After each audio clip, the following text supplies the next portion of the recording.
Seja muito bem-vindo, seja muito bem-vinda à Inove Educação. Eu sou o professor Carlos Maia e aqui estou com uma finalidade muito simples: passar para você uma leva significativa de conteúdo relativos ao tema fim de sociedade conjugal, fim de vínculo matrimonial. É disso que nesse curso rápido de extensão nós vamos tratar: o fim da sociedade conjugal, o fim do vínculo matrimonial. É um prazer tê-lo aqui. Muitíssimo obrigado pelo seu tempo, pela dedicação do seu valiosíssimo horário para aprender um pouquinho mais. Eu aproveito para parabenizá-lo, para parabenizá-la pelo seu intuito de crescer um pouquinho mais do que o que você tinha de conhecimento ontem, para que, no fim, o seu cliente, aquele que vai ser atendido pela advocacia de altíssimo nível que você entrega, seja beneficiado com a sua performance. Já aproveito o embalo para pedir, sempre erro o lado, para pedir para você me seguir aqui nas redes sociais, por intermédio das quais, sobretudo o Instagram, eu difundo conteúdo praticamente diariamente para você conseguir entender um pouquinho mais sobre família e sucessões. Eu sou advogado há 17 anos, leciono Direito Civil e Processo há 16 anos e desde 2011, quando eu assumi a primeira vez a coordenação de um curso de pós-graduação, então logo terminei os créditos do doutorado, eu não parei mais de lecionar em pós-graduação e ministrar esses tipos de curso. Eu particularmente gosto muito desse tipo de conteúdo por uma razão muito interessante. Sabe qual é a razão? Aquilo que eu difundo para vocês é o que eu faço na prática, na minha advocacia. Então não tem muita formosura, muito romantismo, é ali, ó, é o pai bola, o que você vai aplicar amanhã para surtir um efeito danado na tua vida, e é disso que nós vamos falar hoje. Então, a primeira coisa que eu preciso, por mais que eu tenha dito há poucos segundos que eu não gosto do romantismo do direito, porque ele não é, eu diria, fonte de atração de recursos financeiros, eu não posso deixar, nesse específico caso, nesse específico curso, de falar contigo a respeito de uma linha do tempo acerca do casamento. Se nós vamos falar de sociedade conjugal e de vínculo matrimonial, inquestionavelmente nós vamos falar de ruína de casamento. Para que nós falemos sobre desabamento, nós precisamos falar em construção. Para que nós consigamos entender como é que eu derrubo aquela estrutura, eu preciso entender quais são os pilares em que ela se apoia para se levantar, para se erguer. Entende o raciocínio? Então é assim que nós vamos desenhar juntos aqui uma belíssima linha do tempo que já está disponível para você como material de apoio. Não precisa se preocupar em anotar nada. Daqui a pouco eu vou compartilhar aqui na tela, só para interagir mais com você. Mas o objetivo não é você ficar desesperado anotando nada, não. Prenda-se ao conteúdo, anota aquilo que eu falar para você anotar, porque não está previsto no material. E aí sim, nós dois, juntos, faremos com que o seu cliente seja abraçado e protegido em altíssimo nível. Pois bem, vamos falar de casamento primeiro. Casamento nada mais é do que um dos negócios jurídicos do direito de família mais solenes que estão em vigor desde 1916. Lembrem-se que antes do Código de 16, antes do Código de Bevilacqua, de Clovis Bevilacqua, não existia, olha que interessante, um outro Código Civil. O nosso direito privado era todo organizado, mapeado, tratado, abraçado pelas ordenações. Lembram disso? Olha que coisa velha, né? Enfim, e o Código Civil de 1916 veio para o Brasil com a finalidade de tentar criar um regramento uniforme que pudesse ser aplicado em território nacional de uma maneira uníssona. E, obviamente, não é assim que funciona. Eu e você sabemos disso. O fato é que, naquele momento, partia-se de uma premissa maior. Qual era a premissa maior? Diante, inclusive, da influência que nós tínhamos do direito canônico, diante da influência que nós tínhamos de Roma, enfim. O que Deus uniu, o homem não separa. O casamento é indissolúvel. O casamento não pode ser rompido. E vou até te dizer mais, hein? Eu já tive vários casos aqui no meu escritório inclusive em que eu tive que pleitear anulação de casamento, porque os meus clientes eram casados, ou foram, sob a ótica católica, com base na fé católica, e sabe o que aconteceu? Eles buscavam o fim do casamento, porque o casamento não tinha dado certo, e eles queriam casar de novo, na fé deles, que é o catolicismo, e o catolicismo não permite. Por quê? Porque é assim e pronto, é uma fé, o país é laico, entre aspas, né?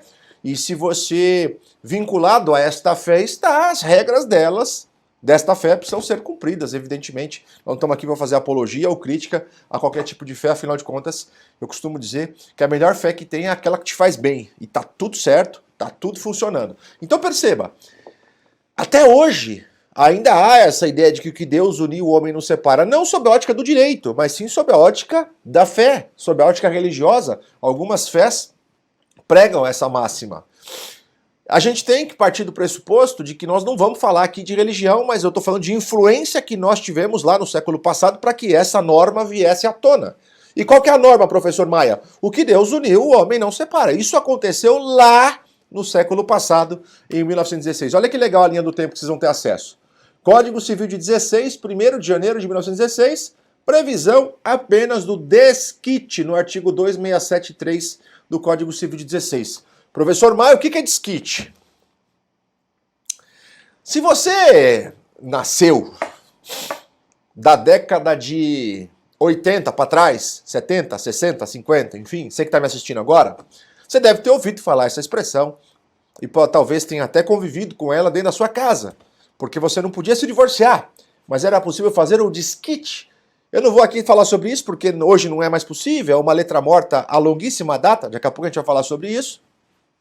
E eu não vou perder o nosso precioso tempo com essa informação. Mas você deve ter ouvido falar disso. Agora, para quem nasceu de 80 para frente, talvez até de 90, de 2000 para frente, a palavra desquite muito provavelmente é estranha. Talvez algum professor maluco, durante a graduação, como eu estou fazendo agora com você, tenha pincelado alguma coisa, também fazendo essa trajetória histórica, para que você entendesse como um dia foi e por que chegou até o momento em que nós estamos hoje. Mas o fato é que, lá naquela ocasião, em razão, repito, da influência religiosa, não era possível romper o casamento por meio do divórcio. O que Deus uniu, o homem não é capaz de separar. Essa era a linha reflexiva em que toda a sociedade se apoiava. A sociedade brasileira, a evidência é dela que eu estou falando. Olha que interessante. O casal tinha casado. A relação não deu certo. O que eles têm que fazer? Divorciar? Não pode. Qual é a opção? O desquite. É uma espécie de autorização, eu estou colocando entre aspas, porque não é essa a expressão adequada, mas serve para você entender, para que eles passassem a não mais coabitar, para que eles passassem a viver separados e para que a sociedade não os visse com tantos olhos críticos assim. Afinal de contas, previsto em lei estava. Então perceba que maluquice isso, né?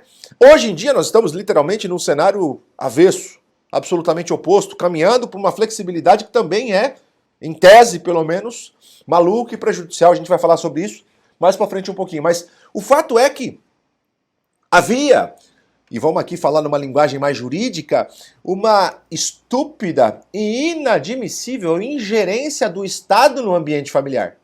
Não, você não pode acabar com isso. Não, mas eu não tô feliz com essa mulher, eu não tô feliz com esse cara. Lembrando que no século passado não se falava em casamentos, sequer em uniões homoafetivas, então, portanto, era homem com mulher e acabou, era esse o cenário, não tinha o que fazer.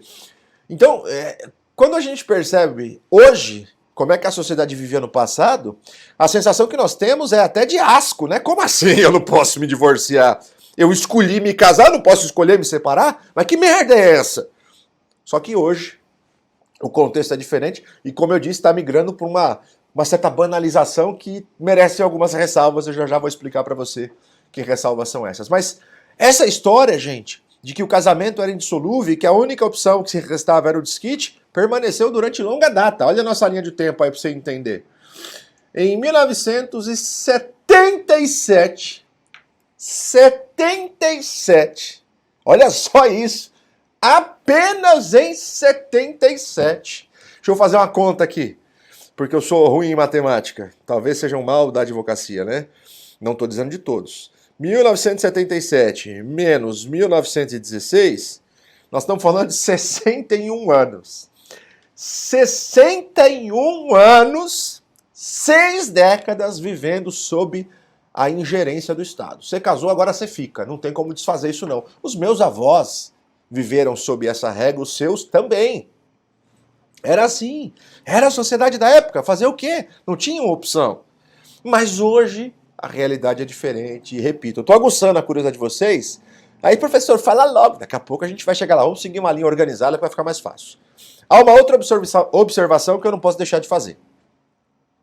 Lá em 16, lá no século passado, eu e você sabemos que as meninas, as mulheres, não tinham, e eu não sei se isso é compreensível ou não, talvez não sob a ótica atual, mas na época talvez sim, não tinham a liberdade, a autonomia, o respeito e a proteção jurídica que tem hoje, felizmente, né? Ainda tem gente que bate em mulher, isso é, na minha concepção, cansativo. Até, aliás, abro um pormenor para vocês. Eu tenho algumas regras dentro do meu escritório e aqui uma delas é: eu não advogo para agressores. De jeito nenhum, sob nenhum pretexto, nenhuma hipótese. Tem um monte de clientes aqui que são vítimas, infelizmente, de violência doméstica. Essas eu defendo com prazer. Agora, por agressor eu não consigo. Talvez seja uma gafe minha, talvez seja uma falha minha de misturar os meus princípios com a minha técnica, mas enfim, eu não consigo superar e eu não vou advogar e tá tudo certo. Esse cidadão que faz essa besteira certamente vai encontrar um colega que tenha mais frieza do que eu e consiga defendê-lo. Ele merece isso, diga-se de passagem. Mas o fato é que nós vivemos numa situação, numa sociedade absolutamente machista, só o homem podia sair para trabalhar, a mulher era treinada para cuidar das crianças, engraxar aquele chão de piso vermelho, encerar, na verdade, aquele chão de piso vermelho. Eu lembro da minha avó fazendo isso, passando uma enceradeira para o piso ficar brilhando, que a gente chegava e penteava o cabelo olhando para o chão. Era uma coisa maluca. A mulher passava a vida grávida, tinha 9, 10 filhos. Era assim a sociedade. Não estou fazendo crítica e muito menos apologia. Não estou dizendo que está certo nem que está errado. Estou dizendo que era assim. Estou narrando um fato. E o legislador, talvez atento a essa situação, preferiu fazer o seguinte: falou, olha, já que a mulher não pode sair para trabalhar, já que ela não pode conquistar patrimônio, já que são criadas um monte de restrições sobre ela, vamos fazer o seguinte, vamos estabelecer como regra que o regime de bens oficial, aqui 98% das pessoas que se casarem submeter-se-ão o regime da comunhão universal. O que Deus uniu, o homem não separa. Então só o homem pode sair para trabalhar, então tudo que ele conquistar, a mulher vai ter metade. Não importa se ele conquistou onerosamente ou gratuitamente, não importa se ele conquistou na constância ou antes de se casar. Tudo pertencerá ao casal. Essa era a máxima. Essa era a máxima. Era assim que funcionava. Até que, olha, 61 anos, a gente fez a conta junto. Até que em 77, o audacioso legislador, como é que eu vou dizer isso para você? Ele cria, na calada da noite, na surdina, uma norma, uma lei, e a publica, sem vacatio legis. Salvo engano, deixa eu ver se eu coloquei a data aqui, ó, 26 de dezembro de 77. Se eu te fizer uma pergunta agora, já, nesse exato instante, você tá com o teu celular na mão, tá com a internet na tua TV, na tua geladeira tem internet hoje. Se eu te perguntar quantas leis foram publicadas hoje no Diário Oficial da União, o que você vai me responder? Certamente, não sei. Se você sabe, alguma coisa está errada, porque você está perdendo seu tempo analisando coisas inúteis. Mas o fato é que você vai falar, eu não sei, eu também não sei. Embora essa afirmação ou essa informação esteja a 2 cliques do nosso alcance. Imagine em 77, em que mal existia TV preto e branco.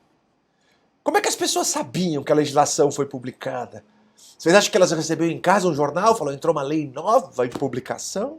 Você acha que todo mundo tinha dinheiro para comprar folhas de jornal para fazer leitura? De jeito não, era coisa de rico. Sabe o que eu quero dizer com isso? É que a legislação foi alterada na surdina. 26 de dezembro, Congresso publicando alguma coisa desse 26 de dezembro. Vocês sentem o cheiro de audácia, digamos assim? E sabe o que essa lei fez? Lei 6.515, de 26 de dezembro de 77. Ela fez duas coisas importantes. Além de outras, duas coisas importantes. Talvez, sem soberba, você não tenha ainda ouvido um professor falar sobre isso. E eu vou chamar a sua atenção para esses pontos importantes. Sabe o que essa lei fez? Vamos para a informação menos relevante.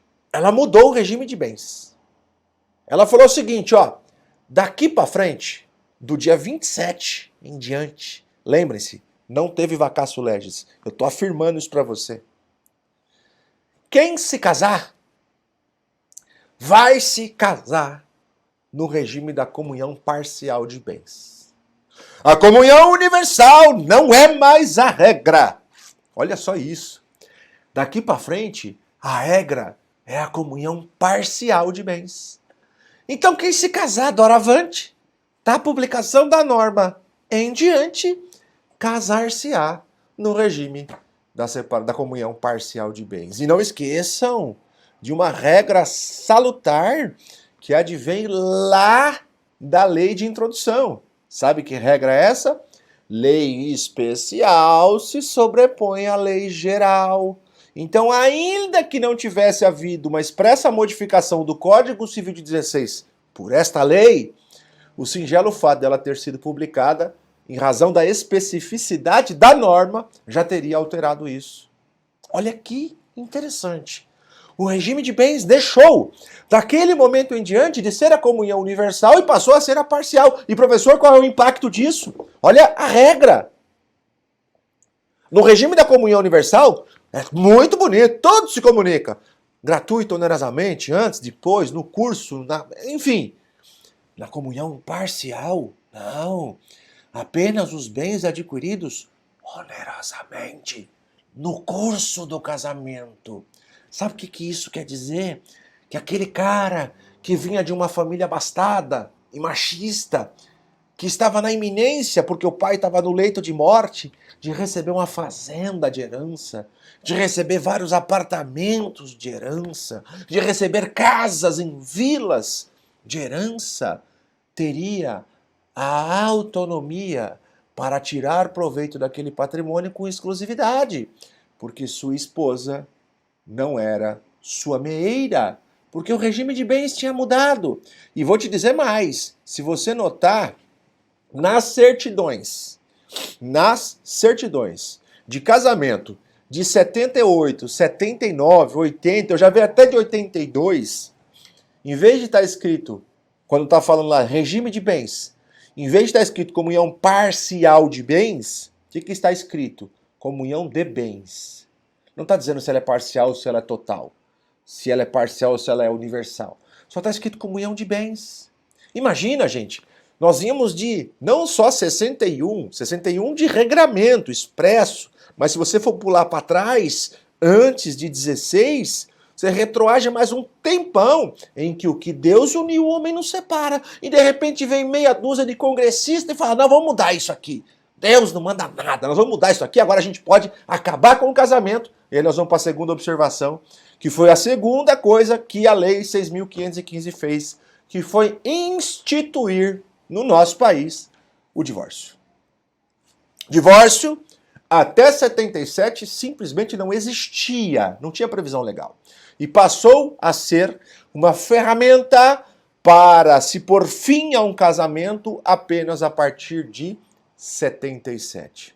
Antes disso, ao casal que não desejava mais ficar junto, restava apenas o Instituto do Desquite, sobre o qual, como eu já disse, nós não vamos conversar porque não é relevante para esse curso prático aqui de fim de sociedade conjugal e de vínculo matrimonial. Então perceba que a lei, como eu disse, fez duas coisas. Mudar o regime de bens da comunhão universal para a comunhão parcial e, além disso, incluir inserir no nosso ordenamento jurídico o Instituto do Divórcio, que tem por fito provocar o fim do vínculo matrimonial.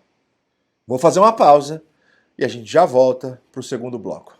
Não sai daí!